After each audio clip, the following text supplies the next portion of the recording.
What's going on, guys? Welcome back to the channel. Now in today's video we're going to be putting a Volvo lip on the Mark II wagon. So here I got the lip. This is off of a there's actually a bunch of Volvos that run this lip from factory, but they're pretty much like the boxy, like late 80s, I think, early 90s, mid 90s Volvos. So these come in like legit like 7 different cars, but if you could see, it's a little bit more aggressive than the factory one that we are running, and it just looks better because it hangs down lower. So these cars, my only problem I don't like is the body line for the pinch weld is super low compared to how high it is up there, so it doesn't match when you look at the car from the side. So hopefully this will fix that and make the front look lower without having to slam the car.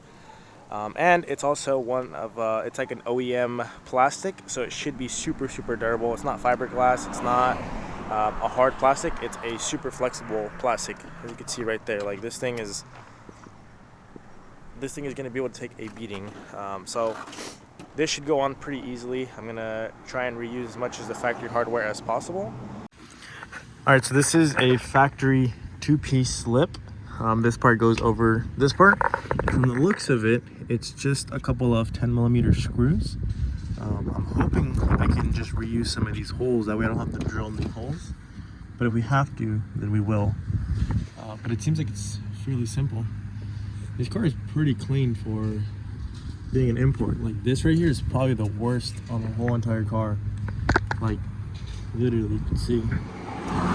Maybe that's pretty bad. Surface rust, but nonetheless, it's still rust. But yeah, this car is, it's pretty clean. Like, it's not bad. Anyways, yeah, let's get to pulling these off.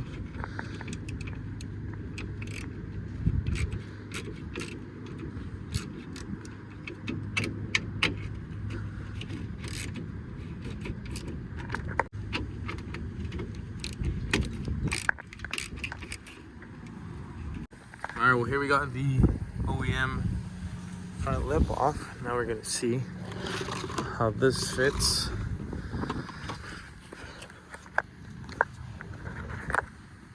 It should honestly be pretty straightforward. I might have to put these little tabs and kind of scoop them under. You know how I was talking about how clean this car was? Yeah, I shouldn't have said anything. I found some rust under here, which I'm not too happy about, but it is what it is. This right here is kind of weird, so I'm going to smash this up with the hammer. Try to get this as straight as possible so that it fits flush on there and there's no big gap like that. Alright, so what I've done so far is I drilled a 3/16 hole where the factory lip is on the OEM valence. And what I did is I measured the center of the valence, got my little Sharpie mark. I did mark it, but like I said, this is going to get painted, so it doesn't really matter. Measured the center of my lip so I can know where that's at, and then I came over here where my hole is, my first hole on the OEM hole on the lip. Just drilled a 7/16 hole on the OEM valence and put a factory screw through there, and you can see it's on there, it's loose. But since it is a coarse thread, I don't think I'm gonna have to run a nut or anything. I'm just gonna use a 10mm screw to go up there, and then I'm just gonna come back over here, do the same thing where these holes are at, mark them, drill a hole, and then try to get these little tabs to kind of scoop over. See if I can do it. It's kind of hard because I have to do both at the same time, but I'm gonna see if I can get both to scoop over this side and the fender, or the fender and the front valence, and then I'll do the same thing on the side, probably drill a hole over here and screw it to the side. But it seems like it's going to be a fairly good install. Now, since this, what seems happened, it seems like this hit something a little bit, and this is the mount for it. So that's kind of why it creased right here. It kind of went back, and that's why that bottom smashed out. Same thing happened over there. You can kind of see how it kind of got a little creased because of the mount back there. So I'm just going to do, I'm going to try and follow that shape. So right here, instead of just drilling it straight, I'm going to try to force it together. That way it kind of bows that out a little bit. And then also that way we don't have too much excess outhang over here. But it's crazy how well this fits for not being for this thing. But you can see it's sticking out a little bit. So I think by me forcing this in, it's gonna fill that over there, and it's gonna force this in, so it's gonna be perfect.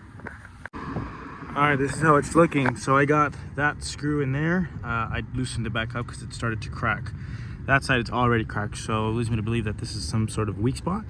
So I might come back, fiberglass the inside of it just to give it some strength. I know it's kind of weird to put fiberglass on plastic or urethane, whatever, but I think it'll be fine.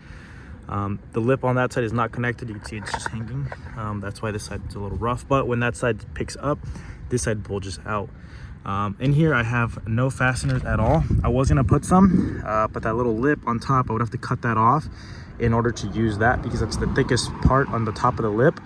And it's also on the valence, it's the thickest part. Everywhere else over here is super thin, so the size of the hole that I need is pretty much the thickness of the little tab. So this is the only thick spot, and it has the little tab that goes over, so I just ran that there. And then up here it also has the factory one that just goes over.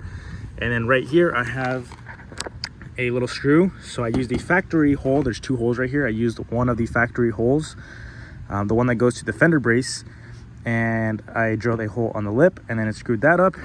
But then this part on the outside, or the back side, was sticking really far in, the way it kind of was bending the lip. So I forced the lip out, and I drilled a hole on both the fender and the valence right here, you can see. So what I did there is I pulled this out to be a little bit more flush on this part, and I drilled a hole. That way it kind of looks a little cleaner, because before it kind of turned and then went like straight in. You can see kind of the radius right here. There's a little gap, a little overhang, but it's not too bad. And then that side I just flared it out to kind of match the fender. I think it looks freaking good though, I'm not gonna lie. It's gonna make the car look a lot lower, and I'm glad that now the front is lower than the side, because what bugged me was the side was on the ground and the front had a huge gap. Now I just gotta repeat what I did over there on this side, and we should be all good to go. These are the little tabs I was talking about right here.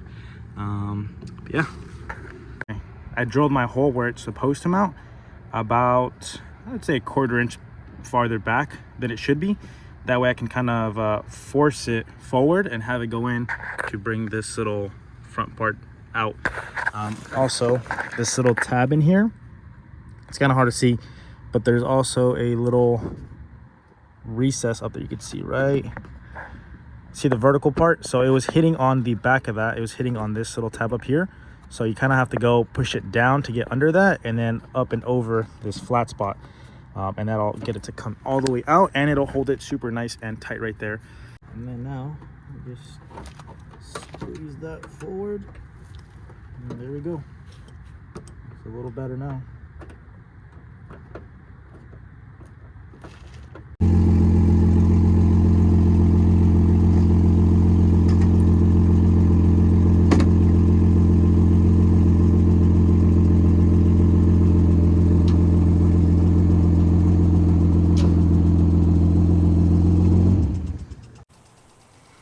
Check that out.